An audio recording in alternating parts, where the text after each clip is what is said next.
I'm Sarah, 25F, and I want to share a story about my family, the dynamics that shaped us, and how a Hawaiian vacation turned into an eye-opening experience. Growing up, I always felt like the reliable one, while my sister Emma, 30F, was the golden child. My parents, Linda, 55F, and Greg, 58M, did their best in their way, but they always seemed to favor Emma. No matter how hard I tried, it was always her problems, her needs, and her victories that took the spotlight. When I got my first big paycheck from my new job, I decided to do something special.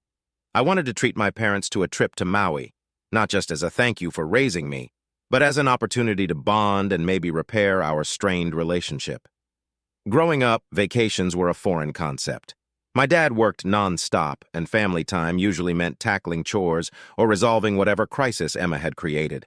This trip seemed like the perfect way to change that narrative. The tickets weren't cheap, but I was proud to afford them. Handing them over, I imagined my parents lighting up with excitement. I thought they'd appreciate the effort and see it as a sign that I wanted to reconnect. But instead of joy, their reaction was lukewarm. "It's a lovely gesture," my mom said, her tone flat. Then came the kicker. "But don't you think Emma needs this more?" I froze, confused. Emma? The sister who always seemed to land on her feet thanks to them? She's been going through a rough patch, my dad added. My heart sank. This wasn't a gift for Emma. It was supposed to be about us.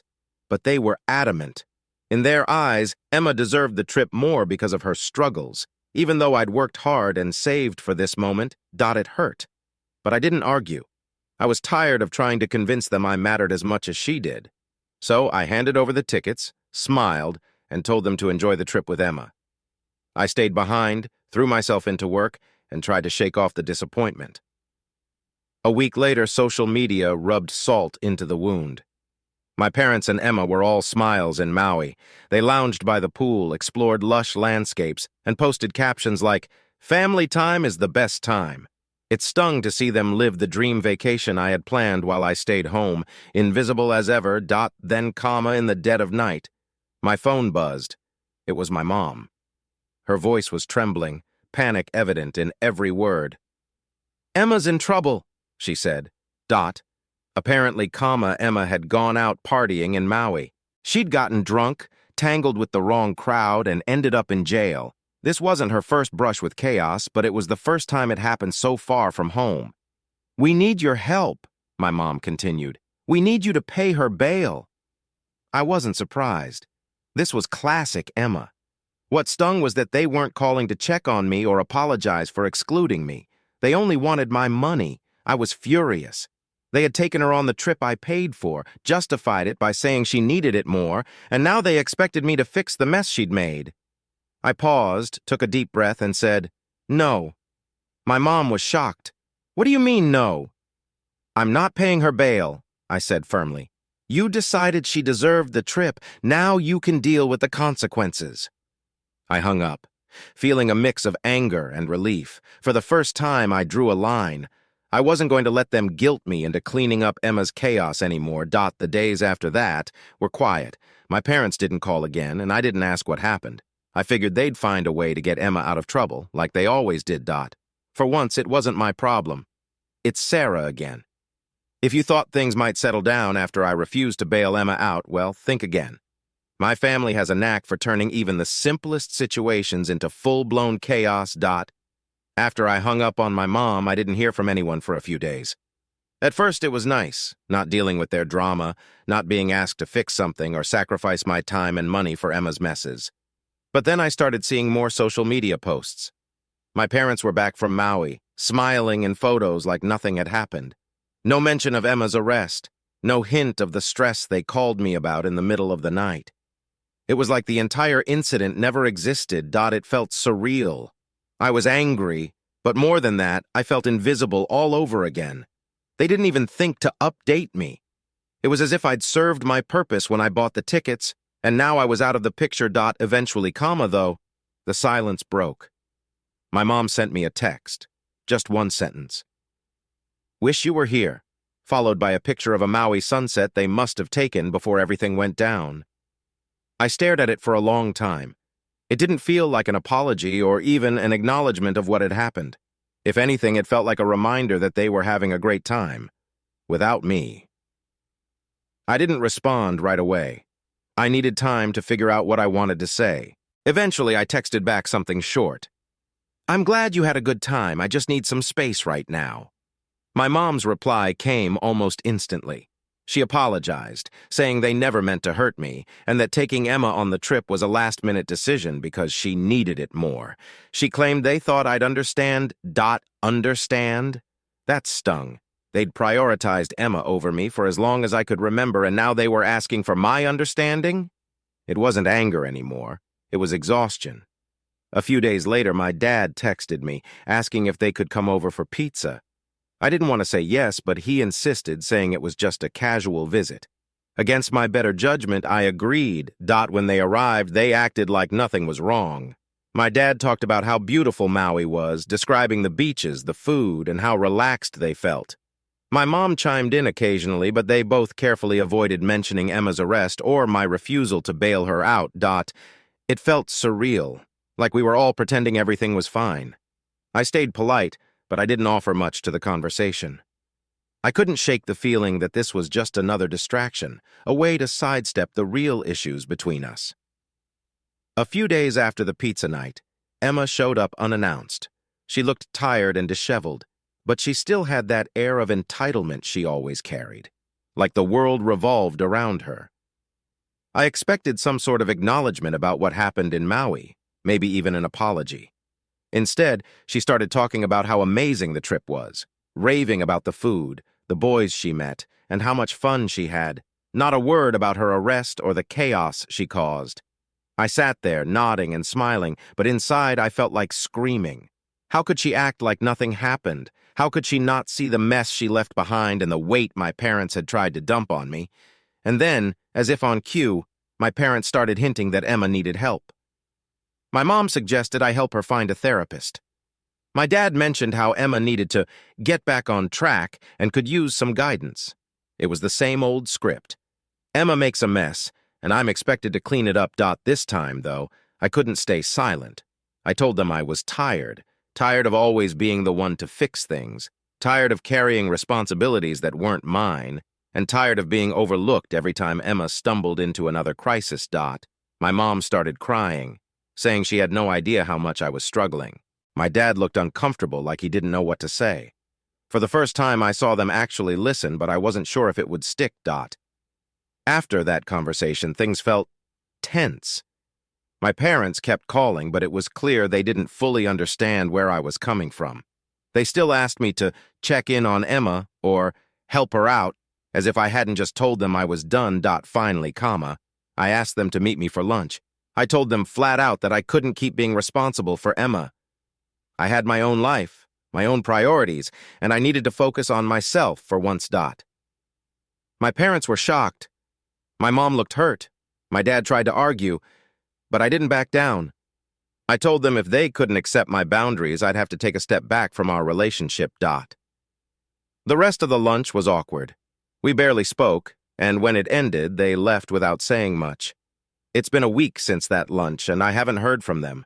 No calls, no texts, nothing. I guess they're upset, or maybe they're hoping I'll cave and reach out first. But honestly, I think I'm okay with the silence. For the first time in a long time, I feel like I'm standing up for myself. It's a strange feeling, but also freeing. Things have been quiet since the lunch with my parents, but as I've learned over the years, silence in my family is never a good sign. It's like the calm before the storm, temporary, unsettling, and full of unspoken tension. I wasn't surprised when the storm finally hit. It started with a text from Emma. She never reaches out to me directly, so I knew something was up. Her message was short and to the point. "Hey, I'm in a tough spot. Can you lend me some money?" No explanation. No apology for Maui. Just another plea for help, as if I was her personal safety net. I stared at the screen, feeling a mix of anger and sadness. It wasn't even shocking anymore. I knew she hadn't changed, but seeing it laid out so plainly hurt in a way I couldn't fully explain. I didn't respond. I couldn't. What was there to say? A few days later, my parents called. I debated letting it go to voicemail, but curiosity got the better of me. My dad's voice was tense, his words hurried. "Emma's in trouble again," he started, his tone a mix of desperation and exhaustion. Apparently, she had gotten herself into serious legal issues, unpaid debts, fraud accusations, and a mountain of other problems. This time, it wasn't just about money.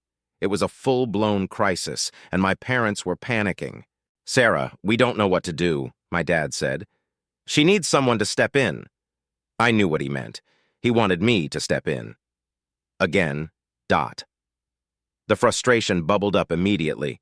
"I told you at lunch, I'm not getting involved anymore. Emma's 30 years old. She needs to figure this out herself." "But she's your sister," he said, his voice breaking slightly. "We can't handle this alone." I stayed firm. "No, I've done enough. I've sacrificed enough. This is her mess, and it's not my responsibility to clean it up." For once, my dad didn't argue. He just sighed, thanked me for answering, and hung up. But I could tell from his tone that he didn't understand, or maybe he didn't want to. The guilt hit me hard after that call.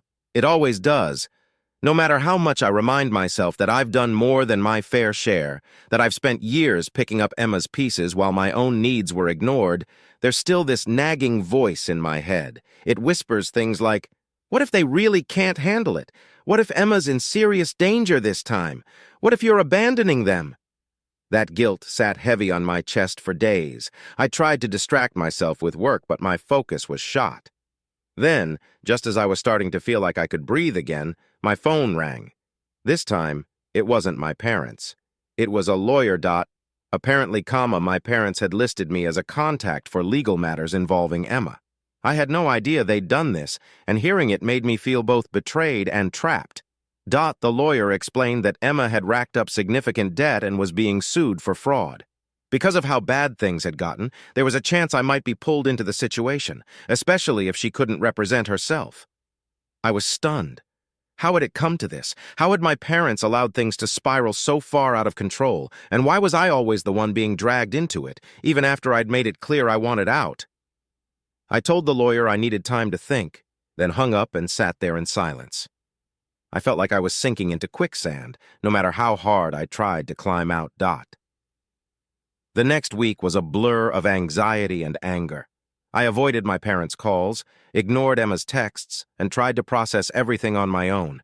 I couldn't believe they'd put me in this position without my consent. Then, out of the blue, Emma's friend called me. I didn't recognize the number, but something made me pick up. She sounded frantic, saying Emma had gotten involved with some shady people and things were escalating quickly. "She's in danger, Sarah," the friend said. "She needs help." I felt my stomach drop. The guilt started creeping in again, but I forced myself to stay calm. "I'm sorry," I said, trying to keep my voice steady, "but I can't help her anymore."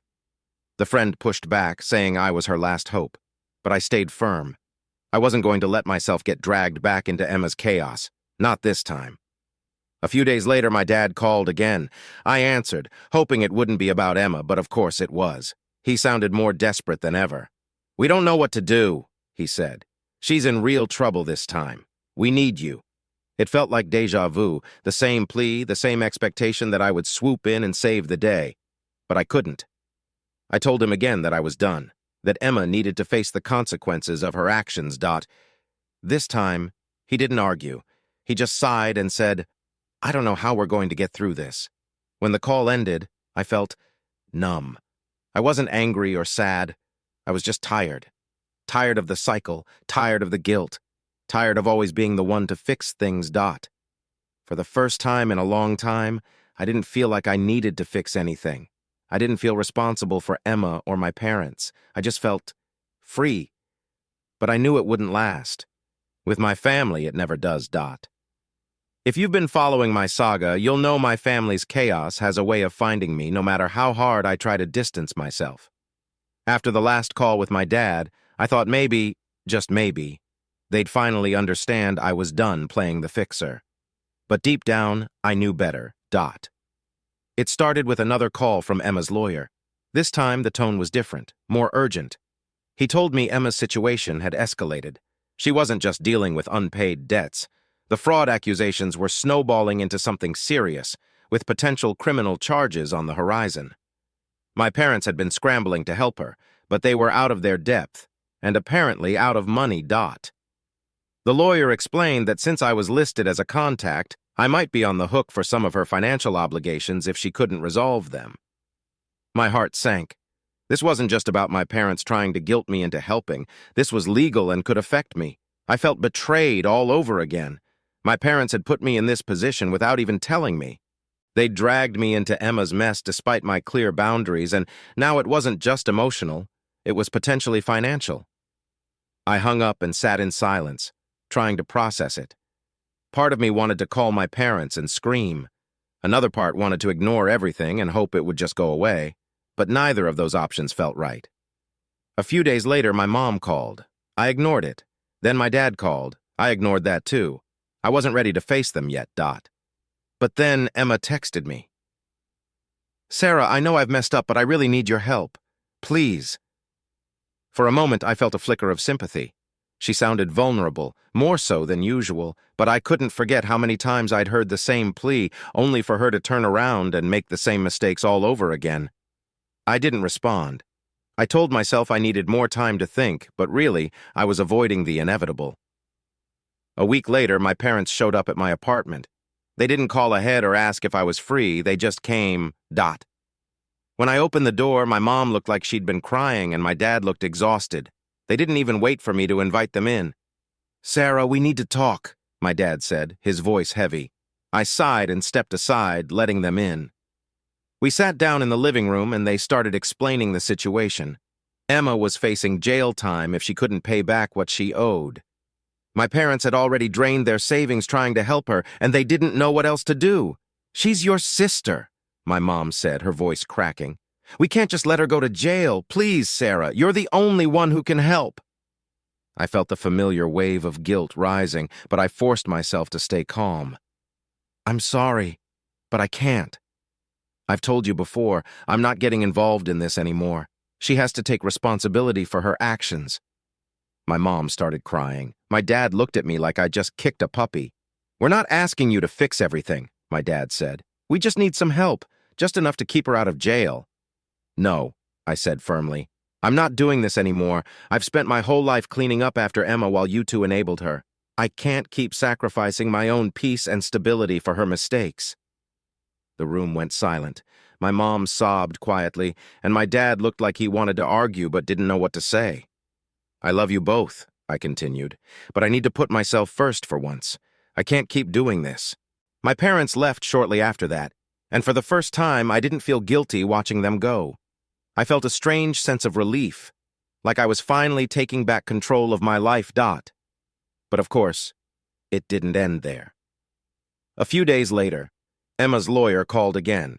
He told me Emma had managed to work out a deal with her creditors, avoiding jail for now, but she still had a long way to go, and he strongly recommended that I reconsider helping her. I told him no, and I made it clear I wouldn't be getting involved any further. After that, things finally started to settle down. My parents stopped calling as often, and when they did, it wasn't about Emma. Instead, they asked how I was doing, how work was going, and if I'd been eating well. It was strange, almost like they were trying to repair our relationship without actually addressing the issues. Emma, on the other hand, went radio silent. No texts, no calls, nothing. Part of me was relieved, but another part wondered if she was okay. Then, out of nowhere, Emma texted me again. "Hey, just wanted to say I'm sorry for everything. I'm trying to figure things out. Thanks for always being there, even when I didn't deserve it." I didn't know how to respond. It was the first time she'd ever apologized to me, but I wasn't sure if it was genuine or just another attempt to pull me back in. For now, I haven't replied. I'm still trying to figure out where I stand with her and with my parents. But one thing is clear. I'm done being the fixer. If you've stuck with me through this roller coaster of a family saga, I just want to say thank you. Writing all of this down has been both cathartic and eye-opening. Here's where I'm at now, after everything that's happened. After Emma's unexpected apology, I took some time to think. It wasn't the kind of apology I'd expected from her. Actually, I'd never expected one at all, but even so, it left me feeling conflicted. Was it genuine, or was it just another way to reel me back in? In the past, I would have jumped at the chance to repair things, desperate for validation and peace. But this time, I couldn't shake the feeling that responding too quickly would undo all the progress I'd made in setting boundaries. So, I didn't reply. Instead, I focused on what I needed to do for myself. I started therapy. Honestly, I should have done it years ago, but I think I was afraid of opening that Pandora's box. My therapist has been helping me unpack a lot. My family dynamics, my role as the fixer, and why I've carried so much guilt for things that were never my responsibility. It's been hard, but also freeing. One of the biggest revelations I've had is that my worth doesn't depend on how much I can do for others. For years, I let myself believe that being the reliable one, the one who could always step in and save the day, was the only way to earn love and respect. But that's not true, and I'm finally starting to believe it. My parents, surprisingly, have been quiet. After our last conversation, they've stopped asking me for help with Emma. When they do call, the conversations are light. How's work? How's my health? Things like that. It's weird and a little unsettling, but I think they're starting to realize I won't bend the way I used to. Emma, on the other hand, hasn't reached out again. Part of me is relieved, but there's also a small part that wonders if she really is trying to change. I guess only time will tell. A few weeks ago, I got a call from my dad. I almost didn't answer, but curiosity got the better of me. He didn't mention Emma, not once. Instead, he told me he and my mom had started seeing a counselor. "We've been thinking a lot about what you said," he admitted, his voice quieter than I'd ever heard it. "We didn't realize how much pressure we've been putting on you." Hearing that was surreal. My dad, who'd always brushed off my feelings, was acknowledging them. He even said they wanted to work on being better parents, not just for Emma, but for me too. I didn't know what to say, so I just said, "Thank you. It's not a perfect resolution, and I don't know if things will ever be completely okay between us, but it's a start. As for Emma, I've decided not to reach out. Not yet, anyway. I hope she's serious about getting her life together, but that's her journey, not mine. I can't be her crutch anymore, and I finally made peace with that. One thing I've learned through all of this is that it's okay to choose yourself. It's not selfish, it's necessary. For the first time in years, I feel like I'm living for me. Not for my parents, not for Emma, but for myself. I've started saying yes to things that make me happy. Going out with friends, taking a yoga class, even planning my own vacation. No family included this time. And you know what? It feels amazing. This story doesn't have a neat, happy ending. Life is messy. Relationships are complicated, and growth takes time. But for now, I'm proud of how far I've come. If you're out there struggling with family drama, feeling like you're drowning in responsibilities that aren't yours, I hope my story gives you some hope. It's okay to set boundaries. It's okay to say no. And it's okay to choose yourself. Thanks for listening, Reddit. This is where I leave things for now. Maybe someday I'll have more to share, but for now, I'm just focused on living my best life story. 2. Greetings to all female partnerships. We discuss the issues that individuals deal with on a daily basis. First, let's watch the video. I'm a 27-year-old man and my fiancée is a 30-year-old woman. We have been dating for about 3 years. Since she is older and has already reached her 30s, she has been grumbling about being over marriageable age and has been bothering me for a full month because she got engaged and other things. Right now, I am totally focused on my business and I truly like working non-stop most of the time, so marriage is the last thing I desire. Therefore, the notion of getting married didn't particularly appeal to me. She is the ideal girl I could possibly want, and I adore her. She has an excellent sense of style and is attractive. We have similar political views, and she has a fantastic career. She has excellent financial skills and doesn't waste money as much as modern ladies do. Her ability to distinguish between necessities and wants is good. She supports me in any way she can and is really understanding. I didn't want to lose her since she knows my boundaries and priorities. I'm afraid I won't make her or her poor people better. I obeyed, and one day on one of our date evenings, I proposed to her. I had no idea that receiving a ring meant so much to her. She broke out in tears because she was so incredibly happy. She hasn't stopped talking about that ring and our engagement since that day. Other from the tag we had. Nothing really changed between us. Despite the fact that we were not getting married the following day, she continued to act as though we were. I'm hardly the world's most romantic guy. After 2 months of engagement, she and her entire family began to irritate me once more, which is something I appreciate. She wants to get married this time. I intended to acquire her a ring, declare our engagement, and remain engaged for a year or two. Right now, I'm just getting married, and I can't possibly handle such a significant burden at such a young age. I might figure out how to manage job and family life in 2 years. Then she and I would get along better. Marriage transforms everything. In particular, it gives me additional responsibilities. Look, we males have it worse in these areas, regardless of how feminism is conceptualized. We must take charge and start our houses. Furthermore, nobody criticizes us for our feelings or our misery. In everything, we must be the strong one, else the entire house would fall apart. She will also start talking about having children when they get married, something I don't see myself doing for at least the next 5 years. You must do all in your power to raise another human being so that they can at least have a happy life with you. That's a lot of effort, and my only goal is to provide materials that will allow you to fully enjoy that life. However, my fiancé's family is obstinate about our marriage and won't accept rejection. They quote VA, given them the impression that I don't have the resources to put in more effort.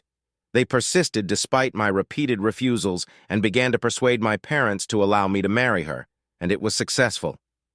However, I requested at least 3 months since I needed time to get used to everything. My fiancé has a large family.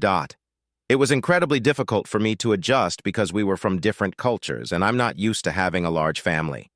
Since they were visiting her home for certain cultural festivals that I was celebrating with them, we agreed to meet with everyone as a first step. Her cousins inquired about my line of work. I informed them that I also worked in the IT industry as an investor.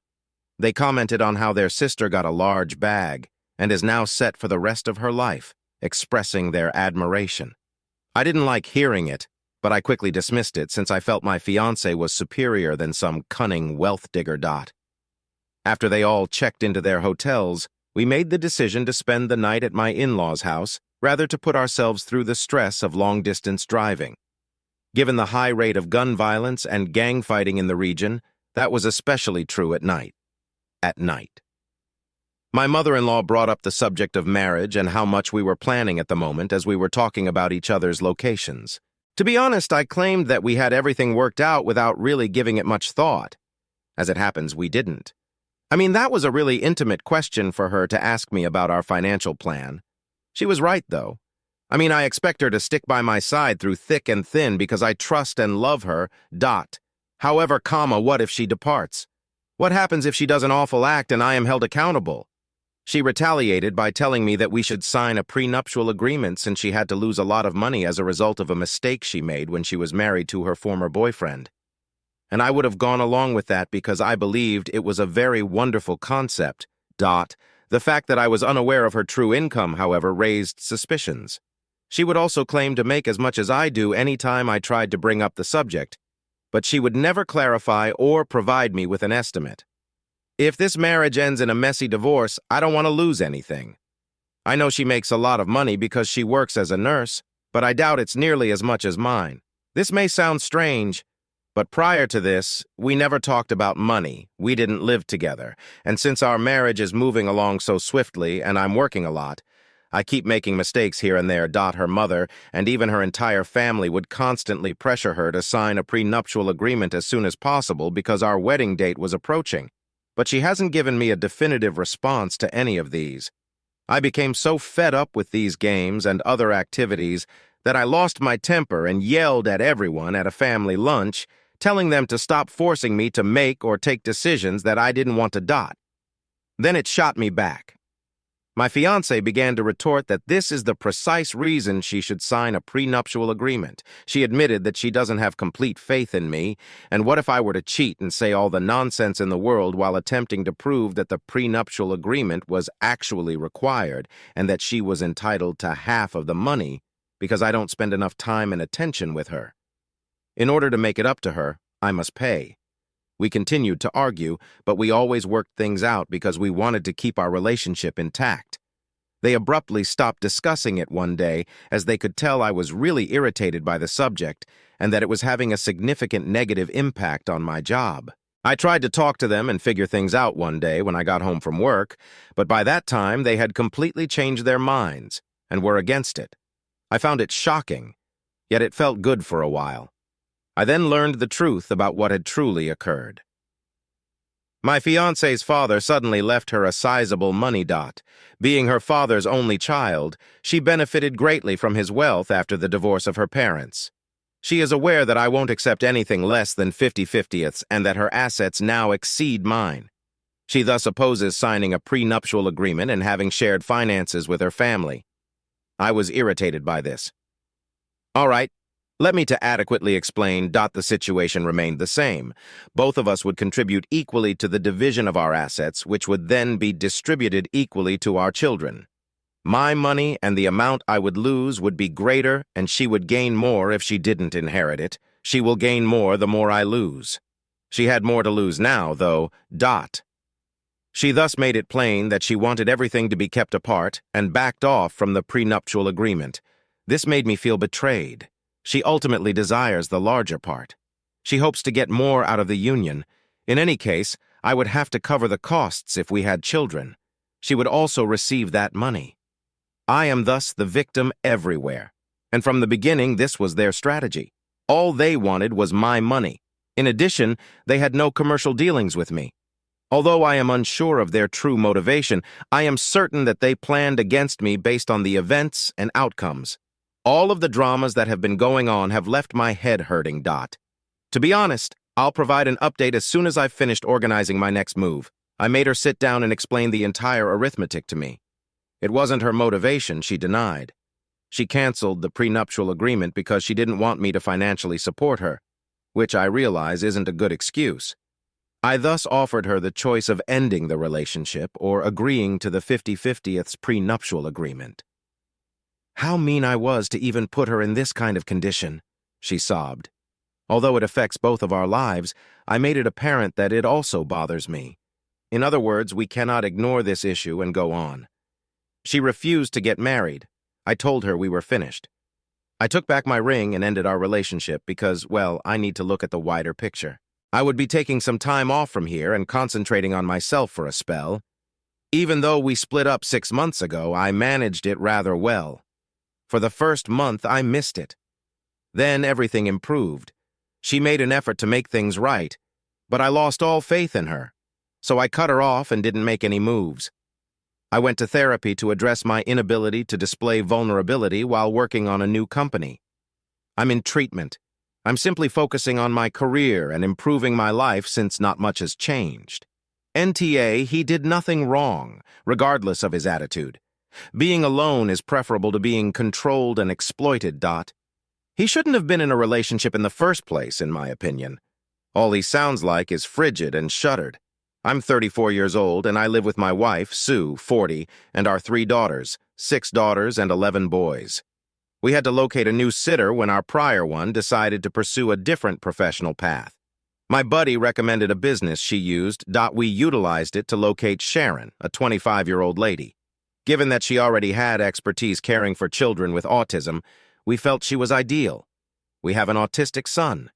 She passed our background check and other screenings. But there is one thing I must clarify. Sue and I have a separate area that is just for us, and it contains items that are not appropriate for young people. We don't keep anything in our bedroom that the kids would need or desire, and they aren't permitted in there unless we are. After maybe 2 days of babysitting, we made it very plain to Sharon that we would not allow our children to enter our room. She called me in a panic because our boy was crying and my 6-year-old had locked the 3-year-old in our closet. Sharon was outdoors alone when I got home. My 3-year-old was wailing on the other side of the closet door, and my 6-year-old was crying beside the closet door while my son was in his room with the door closed and still screaming. The door lock was one of those conspicuous button locks in the middle of the door handle. Sharon was staring at me in contempt when I eventually managed to get my kids under control, which took a minute. I suppose she chose to investigate the room my child was in while I was with my children. She criticized me, saying that she was already dubious about seeing children with 2 mothers. and this further confirmed her suspicions given what we were doing and exposing our children to. This went on for about 10 minutes before Sue entered and made her go. We looked at the nanny cams once things had finally calmed down. We could watch our children doing whatever they were doing, while Sharon was curled up on the couch with a blanket. After that, we witnessed our kids entering our room, the 6-year-old shutting the 3-year-old inside. The 11-year-old then entered and began to yell since the 6-year-old was weeping and in a panic. After a while, Sharon made the decision to investigate the issue. She is now pounding on the door in fear. It's a button lock in plain sight once more. She leads us into his room after a few minutes or so, leaves him, attempts to open the door once more, and then goes outside to summon us. After we forwarded the footage to the appropriate parties, Sharon was placed on a blacklist. We are currently getting a lot of hatred because I suppose we were overreacting and she was a wonderful Christian woman who didn't deserve anything. She wasn't performing her duty of keeping an eye on your children, NTA. She gets banned as a result. No one should care about what you do in your private life, believing that an open wife should have a lock on the door to keep little children out. 3 children are present.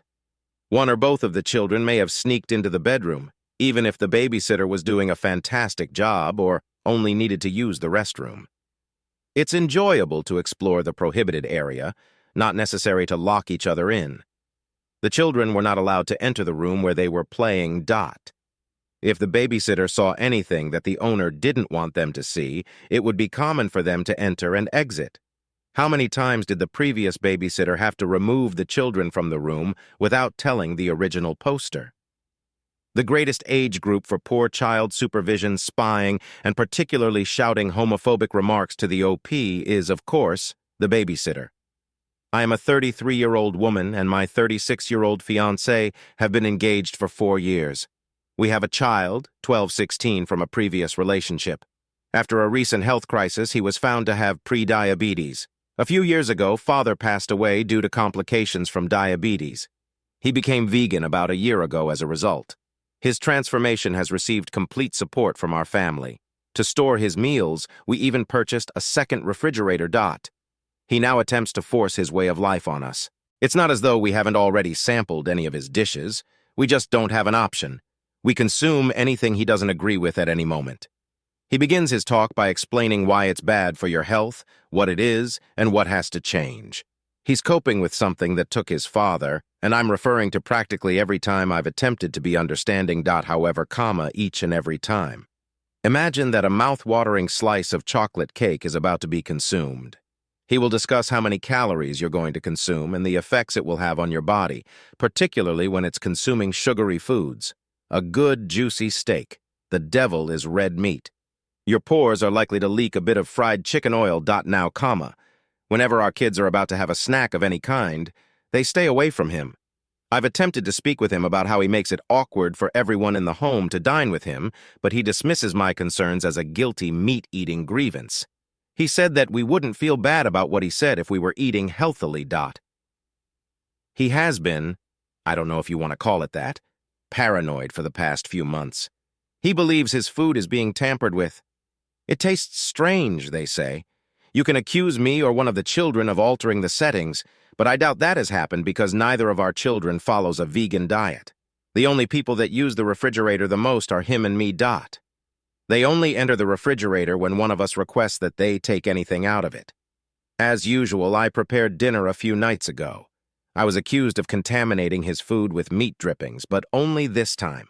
It was said that I was attempting to turn him back into a meat eater, that I was putting his health at risk.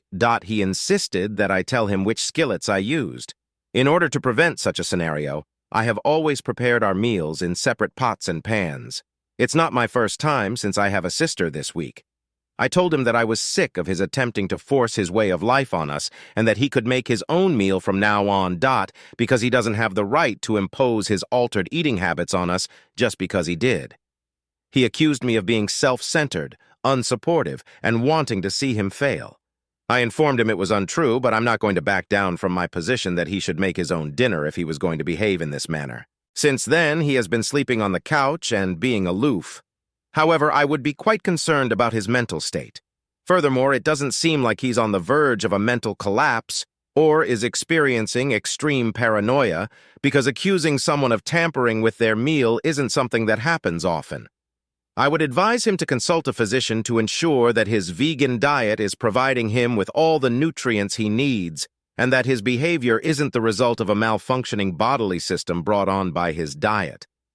A psychologist also seems like a smart choice. Perhaps he isn't talking about some underlying emotional problem that is causing this paranoia, and it's coming out like this. All I know is that he seems to require the type of assistance that you are unable to offer.